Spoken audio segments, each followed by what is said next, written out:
Jesu Baba athethelele ngokuba bakwazi abakwenzayo. Ngizocela abazalwane ukuthi sibuke kakhulu nali gama elithi intethelelo. Iyini intethelelo? Ibaluleke ngani intethelelo? Kuze kuthiwa kufanele ngithethelele sithini isizathu? Leli gama elithi intethelelo, it's an action word. Lisenzo. Yinto kufanele uyenze, akusinto kufanele uyikhulume. Ukudumisa uyadumisa, uyeke uqhubeke nohambo. But ukuthethelela uyathethelela noma lo muntu obonile ngesekhe eduze kwakho. Ngoba ukuthi akekho eduze kwakho akusho ukuthi akakayisho lento ayisho nini obabili. So ukuthethelela ukudlulisa into eyenziwe kuwe. Isizathu esenza ukuthi uyidlulise yenziwe kuwe ukuthi kungabi khona izinto ezakhekayo kuwe ngaphakathi. Enye yezinto eyakhiwa ukungathetheleli inzondo. Enye into eyakhiwa ukungathetheleli amaqhubu. So uma ngabe uthethelela uyenza lento yokuthethelela undlulisa lokho kwenziwe kuwe ngoba awufuni kube nezithelo zalezi zinto eseyitshaleke kuwe okuyinzondo namaqhubu.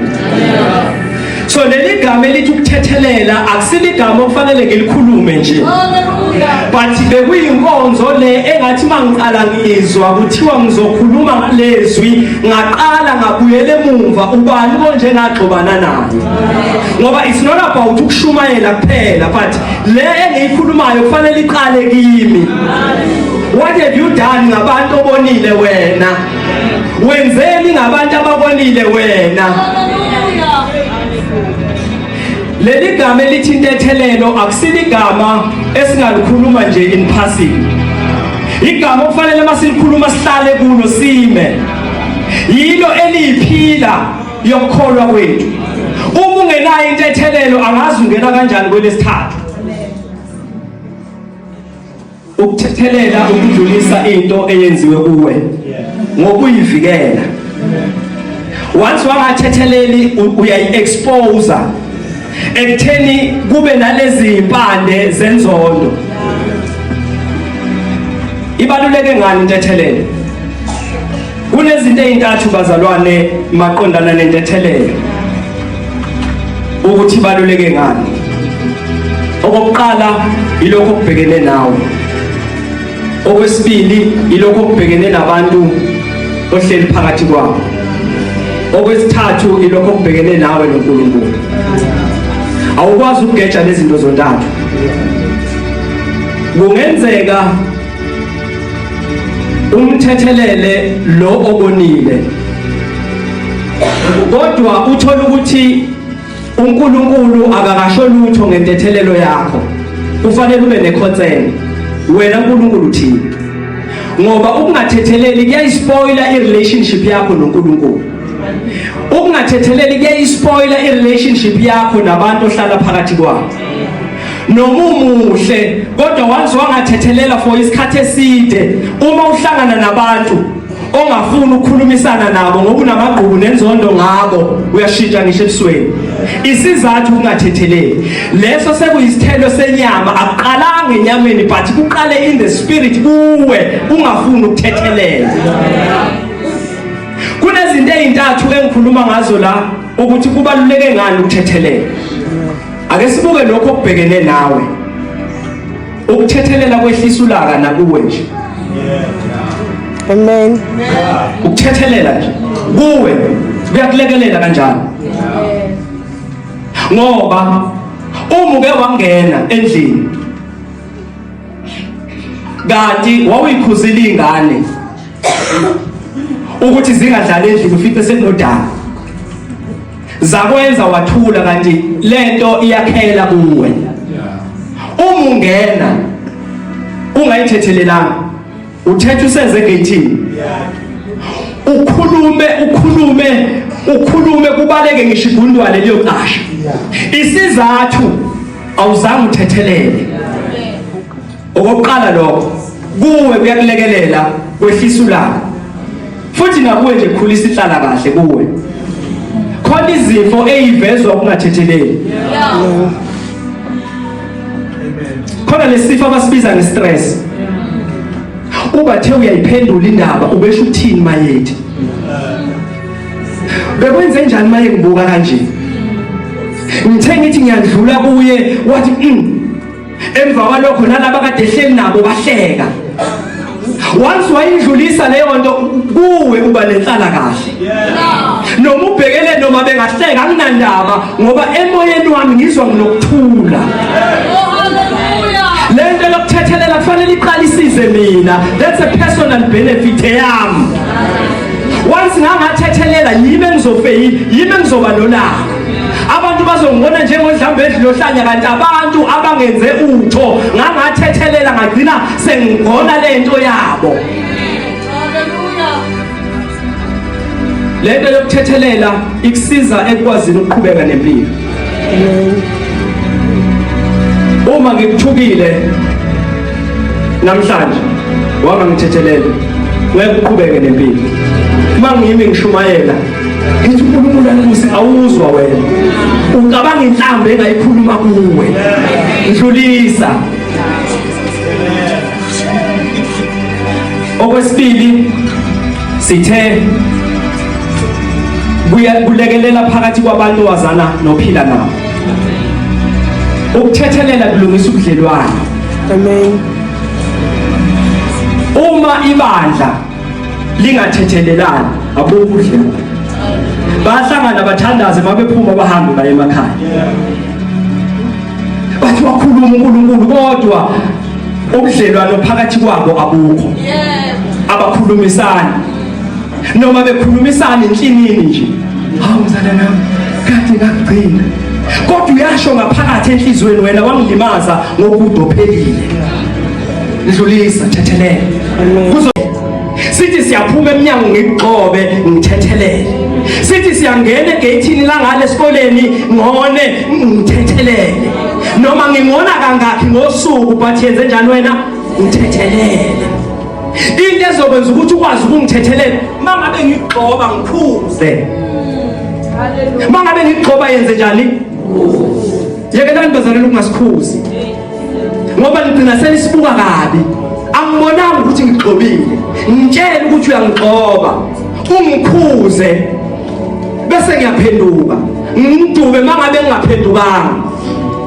indlela yesibili yokuthethelela siyithola kuMathewu 18 ngiphuthuma isikhathi bazalwane siyithola kuMathewu 18 uverse 21 ngenzela ukuthi noma ufike ekhaya uyifunde ngenxa yesikhathi indlela yesibili yokuthethelela Mathewu 18 verse 21 umuntu ona mthethelele noma kungaba kasikhombisa okuphindwe ka70. Uyabona indlela yesibili ukuthi le yokuqala ikhuluma ngosuku le ayibali noma ngabona namhlanje ngibone kusasa ngibone ngelangeni noma ngabona usuku nosuku lonyaka wonke angithi usuku lo 365 days shothi noma ngabona unyaka wonke usuku nosuku wena kufanele wenze njani ngithethelele indlela yami bazalwane yesibili yokuthethelela bese kuba indlela yesithathu bazalwane yokuthethelela esiyithola kulo le verse esikhuluma ngalo noma kuyo le chapter esikhuluma ngayo but mawuqala ku verse 15 uya ku 17 indlela yesithathu ithi umuntu ekona uyamsola nino babili le iqualifya kakhulu kubefundisi umuntu ekona uyamsola nino babili lisho njalo iBhayibheli niba ngakhe bazalwane nobabili angathi mangabe ngenza iphutha bese uma ngame pulpit angathi mangabe ngenza iphutha bese ukhuluma sekukholo wesibili kanti awungisoli sisobabili ubona ukuthi ngiyaphenduka yini into eyenza sibe izinhlanya kuma relationships esinawo nabazalwane ukuthi sikhuzana phakathi kwabantu umuntu angikhuze ngoba uyangilimaza ngikhuze sisobabili lithi iBhayibheli uma ungikhuza sisobabili ngingakuzwa yila usufaka khona ufakazi wesibili noma wesithathu uma ngabe sewuza nofakazi ufike uyakhuluma bamshabalala wangigcoba ngakukhuza wangezwa usungiphindile ke manje sengibuye noma mshabalala azoba ufakazi ukuthi ngakukhuza eqaleni sengikukhuza kwesibili. Amen. Lithi iBhayibheli kuyenzeka anqabe nakho lokho kwesibili sekhona ufakazi. Uma ngabe esenqaba kwesibili tshela ibandla. Ungalitshela ibandla ungakangisoli babhuti uGideon sisobabili. Ungalitshela ibandla. Noma ngabe ngiphingile ngitshele sisobabili. Uma ibandla lingazi wena uyazi tshela mina. Amen. Futhi ungaqali ukuyotshela ibandla ungakamfaki omunye ufakazi. Mfaki. Uma nginqaba kulokho okubili ama-attempts akho bese uzoma phambi kwebandla. Bazalwane ngamkhulu bakushabalala sisobabili. Akangavuma lento yakhe yokuphinga. Ngaphinda futhi ngathatha ubabunqumalo ngaya kuye samkhuza akangavuma. Hayi-ke bazalwane njengamanje sengizosho phambi kwenu ubakushabalala isiphingi. Awu. Kushizwe bazalwana kusho mina. Kusho mina bazalwana. Angithi ukona lokho. Kuyisona. Bese lithi iBhayibheli noma enqaba kukulizwe ibandla.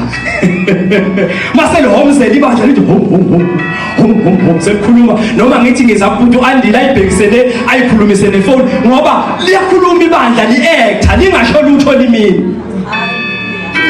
Sentsheliwe phela ukuthi babushabalala njani. Lithi iBhayibheli ke uma enqaba makabe kuwe njengowezizwe. Uma kuthi uGideon sikhuzene baze kwafika ebandleni ungaphatheki kabi mangasakhulumisi.